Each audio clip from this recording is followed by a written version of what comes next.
Ladies and gentlemen of YouTube, and welcome to something a little different. Instead of a draft video, I'm going to explain a concept that I've used over the course of the stream today to have good results in Strixhaven. I've been telling people to draft wedges, and a lot of people have been saying, A, what is a wedge? And B, why should I be drafting wedges? And let me walk you through what a wedge is, why you should do it, and then how you do it, hopefully in a brief video. So a wedge in Magic the Gathering is comprised of a color and then the two enemy colors to it. What are the enemy colors? What are the allied colors? You can actually see that on the back of a Magic card. So as we see here, we can look at white. The two colors next to white are its allied color pairs. That's green and blue. The two colors across from it that form this little pizza shape, that's a wedge. That would be red and black. Now, there's names for these. You may have heard people talking about Bant and known that that was the color for white, green, and blue, and heard people talking about Mardu and known that was the color for white, red, and black, and not necessarily known why. These were named in the sets Shards of Alara, which was a three-color set that wanted you to draft a color and its allied pairs, and Khans of Tarkir, which was suggesting that you draft a color and its enemy pairs. So to fully clarify what are wedges, it's a color and its enemy pairs. If you're looking at green, its enemy pairs would be blue and black. You'll hear people refer to that as Sultai. If it's red, it would be white and blue. You'll hear people refer to that as Jeskai. If it's black, it would be green and white. People will call that Abzan. And again, these names are coming from Khans of Tarkir. And if it's blue, it will be red and green. And you'll hear people refer to that as Temur. I'm suggesting that these are the color pairs you should be drafting in this, and you should be going for that three-color deck. Now, why should you be doing it? I talked about this some in the article series I wrote for Mana Deprived, but we can take a little look at some of the cards from this set, and I think you'll be able to catch something. I used the example when I was explaining this earlier of a combat trick in green and black. I can never remember the name of the darn thing. There it is, Infused with Vitality. So if you remember in the last set, Kaldheim, there was a combat trick that was 1 in a black, target creature gets +2/+0, and then comes back into play. Short of some strange situations, this card is just frankly better than Demonic Gifts, right? Your creature is going to kill whatever it was. Right? If they're attacking with the 26/26, which can happen in this format, and you block it with a 1/1, you get your creature back, the big thing dies, and you gain some life to boot.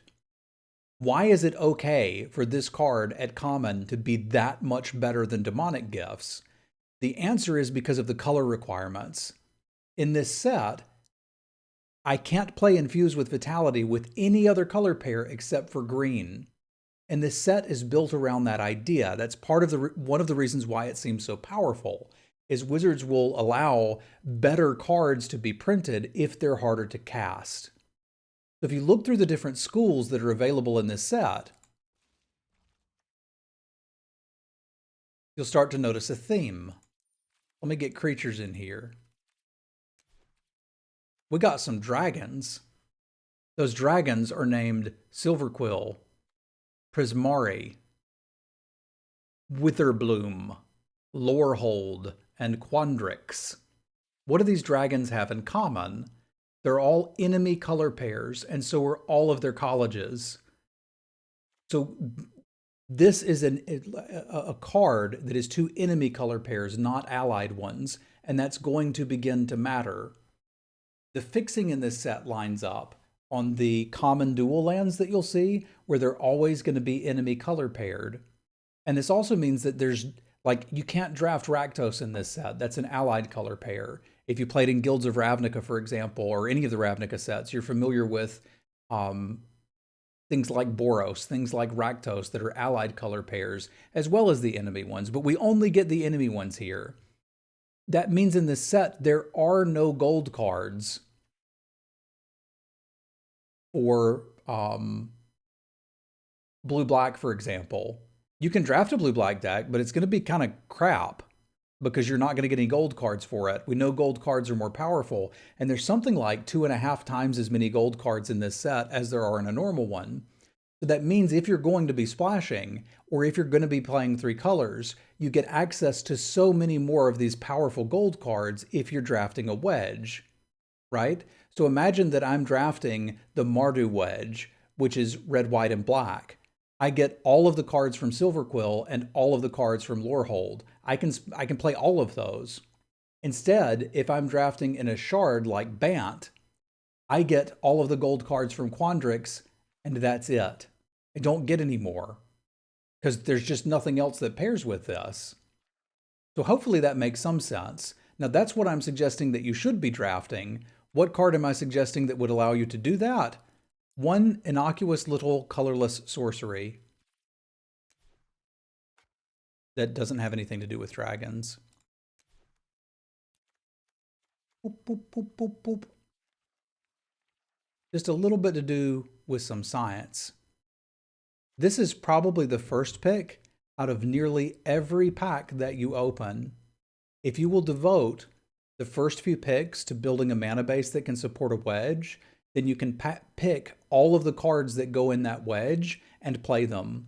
I have first picked environmental sciences today over good rares and good removal and been very happy with it.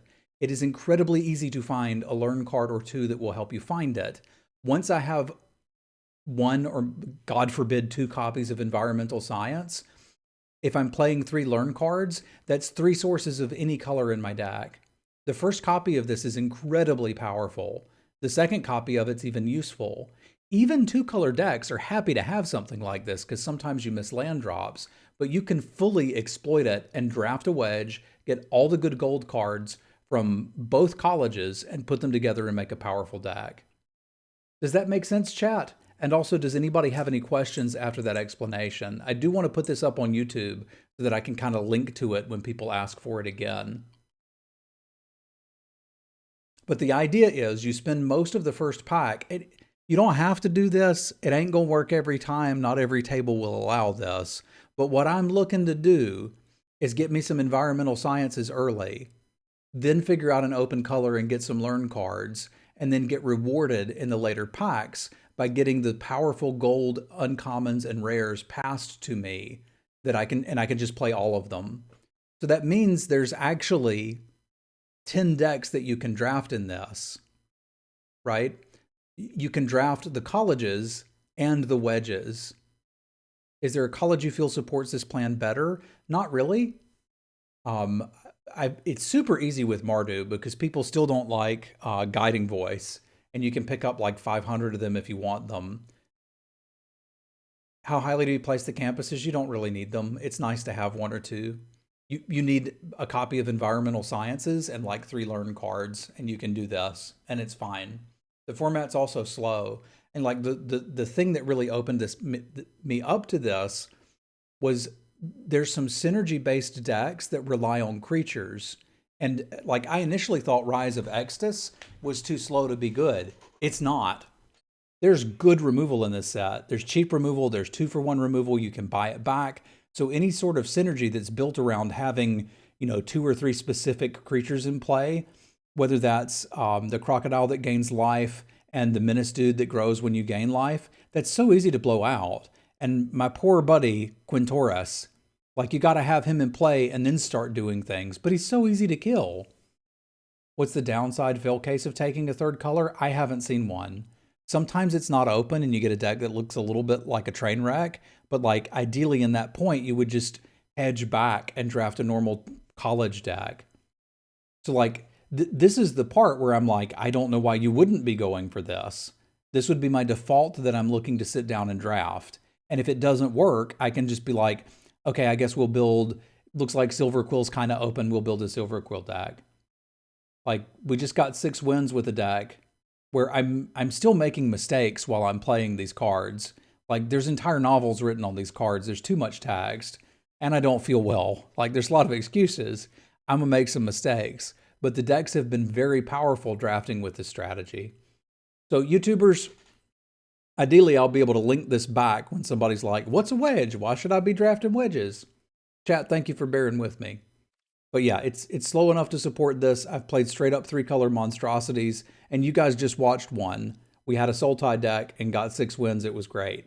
I think we'd have gotten the 7, but the shuffler hates me. What can I say? Thank you for watching, YouTube. We'll see you next time.